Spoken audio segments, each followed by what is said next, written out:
This podcast has been brought to you by Feminism in India.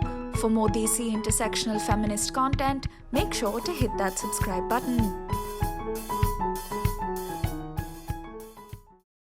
Hi everyone, I'm Nishtha from Feminism in India, and today we're celebrating our 6th anniversary. On this very special day, I have with me the founder, director and editor-in-chief of FII, Japleen, and we're going to ask her some questions. So firstly, hi Japleen. Hi Nishtha, thank you so much for having me. So Japleen, to go right back to the basics, why did you start FII? I was bored. Truth was I actually was bored one day. I was reading a book called Feminism in India, and I was, trying to look for feminist content which is accessible in nature, which is pop culture based, and I couldn't find a lot of such content which was specially made for Indian women about the Indian feminist movement. So, and I used to follow a lot of these, Western feminist media platforms like Everyday Feminism, MS Magazine, Bitch Media, etc. And I was like, why don't we have something like this? And that's how the idea came, to create a platform where women could write about their issues, where they could talk about what's important to them, and also to increase the representation of Indian women and marginalized communities on the internet, their stories and their histories. Our vision is to amplify these usually unheard stories using digital storytelling techniques on new media in formats that have the maximum reach and impact on social media. So Japleen, you started Feminism in India as a Facebook page in 2013, and it slowly blossomed into this sort of multimedia and intersectional background, and it's a platform for having a lot of different kinds of content. What do you think that today sets FII apart from other media platforms? FII is a bilingual media platform. Currently, we are publishing in Hindi and English. And I think what sets us apart is that our ethos are very much reflect the politics that we stand for. We are a platform that is not afraid to make a statement, to take a stand, and our focus is always to amplify minority voices, to give that space and pass the mic to marginalized people. We are also a platform that takes the feedback of our readers and writers very seriously. So you will see on the website we have a feedback form where we ask people to give feedback, and they can do that anonymously or even with their names. And we regularly go through this form to see what kind of different ideas or suggestions our readers are giving, or even just areas of improvement. And I think another thing that I think is really important is that we practice gender-sensitive and ethical journalism, and that's something that we have been advocating for other media platforms also, to be sensitive to their writers and also their readers, especially when they are covering issues which could be traumatic in nature. For example, you could give trigger warnings when you are writing about gender-based violence, mental health, suicide, or the kind of imagery that media platforms use, the kind of headlines and sensationalism that the media platforms use. I think that's really important, because this kind of representation has a deep impact in our minds, and it then reflects on how we, view gender-based violence, for example, or mental health, or suicide, or caste-based atrocities. So I think the sensitivity to write about, to represent such issues is extremely important. And FI always, tries to be sensitive and amplify the voices that are most unheard. Now, FII has gotten a lot of awards, a lot of recognition, and it's been hailed as a really great platform. So today, if I were to ask you what you think FII's biggest achievement in these 6 years has been, what would your answer be? I would say the love and belief that we receive from our community would be our biggest achievement, because we are a platform that was started by, and our team are people who are young people. We don't have high-profile public journalists working with us, or star journalists part of our team or board, etc. So we are basically nobodies. We are not public celebrities, but the kind of work that the entire team has put into, and even a lot of our community members and volunteers, I feel that has reflected in what we are today, and how that we have achieved a kind of reputation in a very short span of time of about 5 years. From what we have achieved now is something that I am personally very, very proud of. So, Japleen, you mentioned earlier that FII is politically aware, FII takes a stand, and sometimes when you take a stand on a public platform, that comes with its fair share of criticism, because there's two sides to every story, people have differing opinions. So, how do you deal with criticism that comes FII's way? Definitely agree with you, and I feel criticism is extremely important, because criticism makes you reflect and improve, and there has been a lot of constructive criticism that we have taken seriously. We have reflected, improved, and worked upon our work. Sometimes the criticism could be something that we can just agree to disagree. So I'll give you an example. In 2016, when we announced our no appropriation editorial policy, where we said that we will not, we will give space to people from marginalized communities, and we would prefer that they write about their own stories and not the dominant communities writing about their stories. We received a lot of criticism for this policy, and a lot of people did not agree with our stand. However, at some point you have to just deal with the fact that not everybody is going to agree with something as radical as this, but if you believe in what you do, you can still, take it forward and still go ahead with it.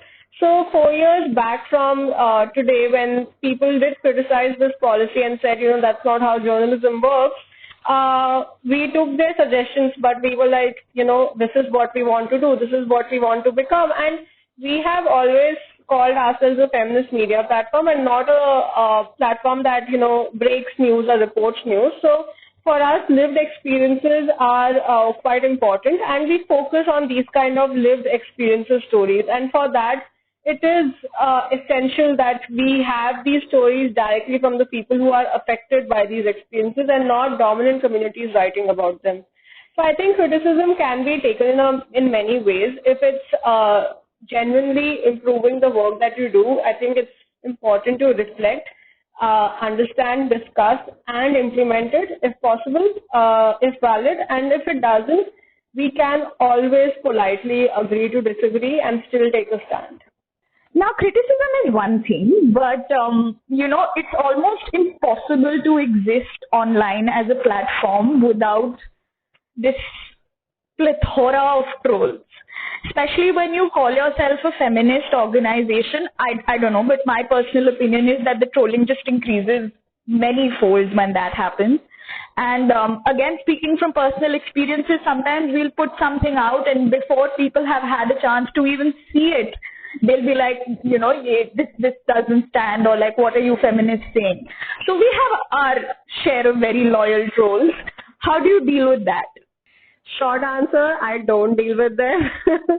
However, when you have decided to work on a cause that you are very passionate about, and that it's not going to be an easy journey, I think one thing that then you also mentally prepare yourself is to have a thicker skin. And that's something that I feel like now I have, achieved, where I try that the trolling does not affect my mental health. But even then, the thick skin doesn't work all the time. And there are instances, and there are many times when the trolling is so ferocious that it does affect you. And I have tried to demarcate my personal and professional spaces so that I can switch off. I can, just take a break. And I also very frequently use the block report button. I feel it's because at the end of the day, I feel it's important for me and for my team to first prioritize our mental health before we decide to, engage with the trolls or respond back. I feel the first priority always for us as a team is to, take care of ourselves, is to indulge in self-care. And only then, if we feel we are up for it, do we engage with trolls. We usually don't. So many times we have been accused of being Hinduphobic, and we have put out statements, clarifying our stand that we are not an organization that, is religiously inclined to one religion or has a special hatred for another religion, but in a society that we are living in today, it is important to call out certain things when we see that, especially when minorities are being murdered, harassed, oppressed, lynched, right, left, and center. I think it is really important to then call out the dominant culture and ask, people to take a stand and to self-reflect their own complicity. So, Japleen, like we've mentioned before, there's so much work that we've put out. We have articles, social media. There's a lot of work that goes in the back end of all of this. So do you want to tell us something about the FII team? If my team members are listening to this, I would say I love all of you. No, I think the entire team is really great. They believe in what they do, and I think that's why they have chosen to work with FI, to work at such a place in the first place. I'm personally very, very happy with the current team, and I feel like each member has brought their hearts and minds to the organization and, brought it to the place that we are today. And not just the team, FI is a community, and we have so many people who are involved with us in a voluntary basis, or who, for example, we have a Facebook group, and there are people who are not officially part of the team, but admin the group and co-moderate the comments and the posts that are coming in. And because we are an organization that creates safe spaces online, these kind of positions and work is also extremely important. So I feel the spirit of FI is so that it brings people together, and people love doing what they do because it is something that they personally associate with. And I am very lucky to have the kind of team and support that I have today, that FI has today. And I hope one day, even if I am not part of FI anymore, that there will be people who will take the journey forward. So from a Facebook page to where we are today, now what are the next things in store for the next 6 years? I would say one of our vision is to see FI as a multilingual publication. Currently, FI is bilingual, and we are publishing in English and Hindi. And a couple of years down the line, we do see other Indian languages as part of FI, like Tamil, Bengali, Marathi, Malayalam, etc. So we see FI as a one-stop shop for the feminist movement in India. And we want to see job listings on FI, a place where you can buy feminist merchandise, and also look for resources. I think that's the most important goal that we see that FI will hopefully fulfill in the next 6 years, is a place where you can find feminist resources, research reports, contacts to NGOs and intervention-based organizations, to shelter homes, because this kind of information, although it is publicly available, I feel it's kind of all over the place right now, and there is no one place where you can find such information, all at once on one platform. So we would like to curate such kind of info in partnership with NGOs who are working on the ground, to give them visibility as well as to put their information on our website so that it's easy for people to navigate and access this kind of important information. Finally, last question. As you had mentioned that FII is not just a team, it's not just a company, it's a community, and it's a community of people who are like-minded and working towards the same goal.